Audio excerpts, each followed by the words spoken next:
Hello guys. Nako sa Pikas Kwarto guys. Danog mani guys, Guys, nag-vlog unta ko diri sa Pikas Kwarto guys. And then lihatdan kog mani nga naaman koy mani guys. Ay ano na. Dai na mani nimo uga ng karon. Ay, balag pa ka. Guys, ako sa Pikas Kwarto guys kay may saba man dito. Syempre mag-vlog ka. Dapat jud uli saba no. Kita sa ko guys kay murag ipit ani ba. Lihatdan ako tagaan og mani guys. Thank you. Papa jud tubig. Ano kan kay makayakon ka ana. Disturbo kay ka ba?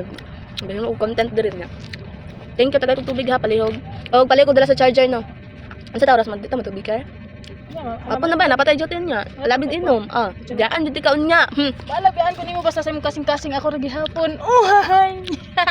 Kung charger og tubig ha palihog. Salamat anay.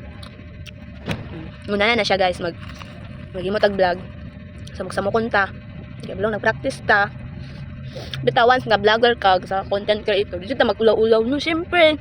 Di na lang ta mag-vlog ha kung magulaw-ulaw ta dirang dapita. Laban lang kabalo ko dili lang kay ako ang gamay followers, gamay viewers dira guys. Daghan ta ninyo guys. Unang laban lang guys. Ana man jud na good dili man ingon nga sili na kay mohalang dayon guys no. Dili man siguro no. Ana siya. Biyaan sa tamo magkasong mani.